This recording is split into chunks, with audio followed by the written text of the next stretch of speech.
12 फरवरी की महत्वपूर्ण खबरों को देखेंगे। इकोनॉमिक इंटेलिजेंस यूनिट एक संस्था है जो लोकतंत्र सूचकांक जारी करती है 2006 से।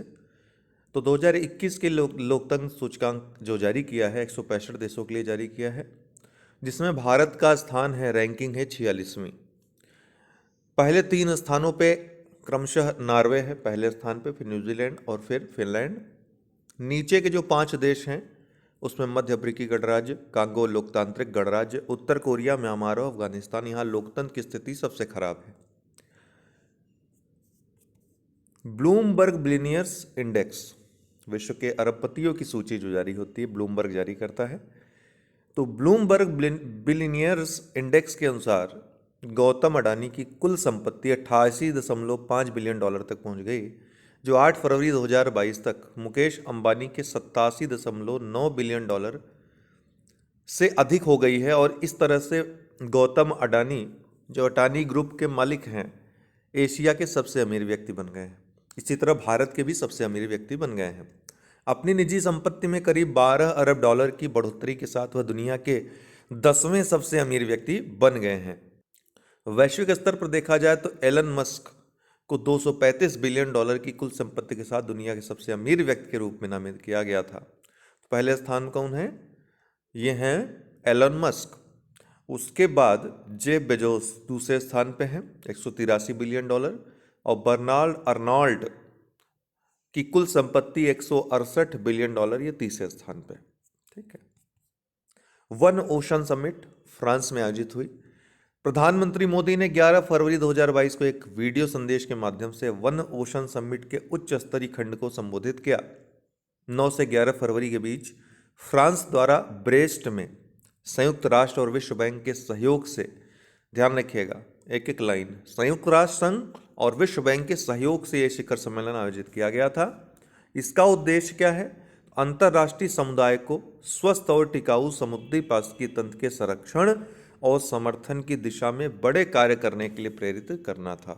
अब आपसे पूछूंगा कि ये जो टिकाऊ समुद्री पारिस्थितिकी तंत्र का विचार है, ये जो लक्ष्य है, ये एसडीजी गोल्स में आता है। और एसडीजी गोल्स में 17 गोल हैं। इन 17 गोल में कौन सा गोल है जो टिकाऊ समुद्री पारिस्थितिकी तंत्र की बात करता है? ये आपको कमेंट बॉक्स में कमेंट करके बताना है। भारत का पहला बायोमास आधारित हाइड्रोजन संयंत्र। तो भारत का पहला व्यावसायिक स्तर पर बायोमास आधारित हाइड्रोजन संयंत्र मध्य प्रदेश के खंडवा जिले में स्थापित होगा। यह संयंत्र हर दिन, ये भारत का पहला व्यावसायिक वाणिज्यिक स्तर का बायोमास आधारित हाइड्रोजन संयंत्र होगा। ध्यान रखिएगा, हर दिन 30 टन बायोमास फीड स्टॉक से 1 टन हाइड्रोजन का उत्पादन करेगा। संयंत्र को 24 करोड़ रुपए के निवेश के साथ वाटोमो एनर्जी लिमिटेड और बीजल ग्रीन एनर्जी के संयुक्त उद्यम द्वारा लगाया जा रहा है। विज्ञान और प्रौद्योगिकी विभाग ने भारतीय प्रौद्योगिकी संस्थान बॉम्बे में NCOECCU की स्थापना की है। कहाँ पे? बॉम्बे में। ध्यान रखिएगा, किसने? विज्ञान और प्रौद्योगिकी विभाग ने। तो national centre for excellence in carbon capture and utilisation, ये NCOECCU का फुल फॉर्म है। इसकी स्थापना विज्ञान और प्रौद्योगिकी विभाग ने कहाँ किया है? IIT बॉम्बे में। तो यह भारत का पहला ऐसा केंद्र है जो विज्ञान और प्रौद्योगिकी विभाग द्वारा केंद्रीय रूप से वित्त पोषित है। यह कार्बन कैप्चर एंड यूटिलाइजेशन प्रौद्योगिकियों की क्षमता की खोज करता है, जो भारत को अपने जलवायु परिवर्तन लक्ष्यों को प्राप्त करने में मदद करेगा। अतिरिक्त कार्बन डाइऑक्साइड जो वातावरण में है उसको कैप्चर कर देगा। इस तरह से ग्लोबल वार्मिंग और जलवायु परिवर्तन में जो विपरीत परिवर्तन हो रहे हैं उनको कम करने में ये मदद करेगा। PSLV C-52 मिशन, भारतीय अंतरिक्ष अनुसंधान संगठन इसरो 2022 के अपने पहले मिशन को 14 फरवरी 2022 को लॉन्च करने जा रहा है। ध्रुवीय उपग्रह प्रक्षेपण यान PSLV C-52 14 फरवरी को सतीश धवन अंतरिक्ष केंद्र श्रीहरिकोटा के पहले लॉन्च पैड से लॉन्च किया जाएगा। यह एक पृथ्वी अवलोकन उपग्रह है, EOS है, अर्थ ऑब्जर्वेटरी सिस्टम 04 को ले जाएगा।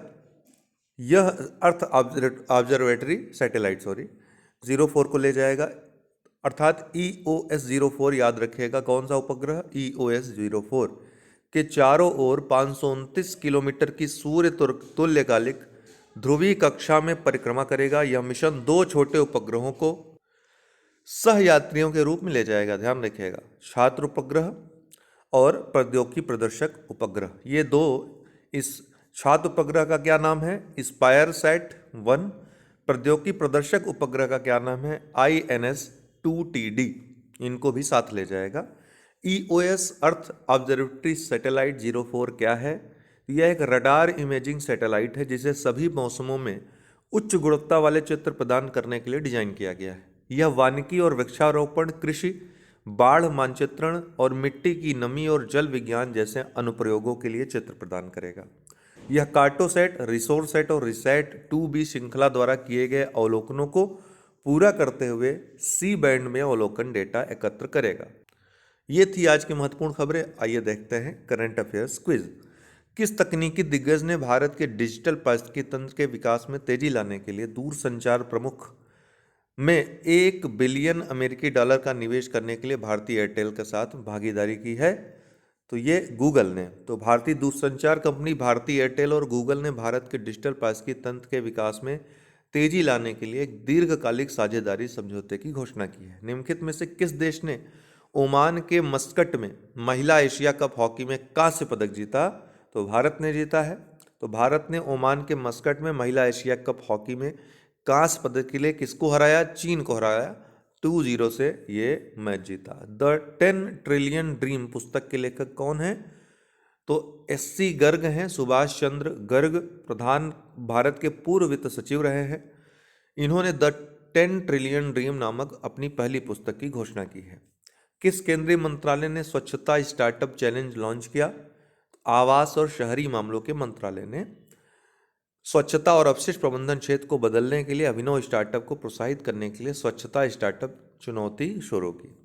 भारत के सबसे बड़े इलेक्ट्रॉनिक व्हीकल चार्जिंग स्टेशन का उद्घाटन किस स्थान पर किया गया है? तो ये गुरुग्राम में किया गया है, सबसे बड़े इलेक्ट्रॉनिक व्हीकल चार्जिंग स्टेशन का। किस मंत्रालय ने इंडियाज विमेन अनसंग हीरोज नामक कॉमिक बुक जारी की है? तो ये संस्कृति मंत्रालय ने जारी की है। केंद्रीय संस्कृति राज्य मंत्री मीनाक्षी लेखी ने देश की भूली बिसरी महिला स्वतंत्रता सेनानियों को श्रद्धांजलि के रूप में इंडियाज विमेन अनसंग हीरोज नामक एक चित्रात्मक हास्य पुस्तक का विमोचन किया है। विषय याद रखिएगा, भूली बिसरी महिला स्वतंत्रता सेनानियों को श्रद्धांजलि के रूप में। किस भारतीय टाइगर रिजर्व को 2022 के लिए टाइगर इंटू 2 अर्थात जो टाइगर को दोगुना करने का लक्ष्य है पुरस्कार T/2 पुरस्कार मिला है? तो यह सत्यमंगलम टाइगर रिजर्व को मिला है। तमिलनाडु के ईरोड जिले में सत्यमंगलम टाइगर रिजर्व ने 2010 से बाघों की आबादी को दोगुना करने के लिए 2022 के लिए प्रतिष्ठित T/2 पुरस्कार जीता। निम्नलिखित में से कौन सा राज्य भारत में पहला ग्राफीन नवाचार केंद्र स्थापित करेगा? तो ये केरल स्थापित करेगा। डिजिटल यूनिवर्सिटी केरल द्वारा केरल में ग्राफीन के लिए भारत का पहला नवाचार केंद्र 86.41 करोड़ रुपए में त्रिशूर में centre for materials for electronics technology CMET के साथ स्थापित किया जाएगा। तो आज के लिए इतना ही। बहुत बहुत धन्यवाद।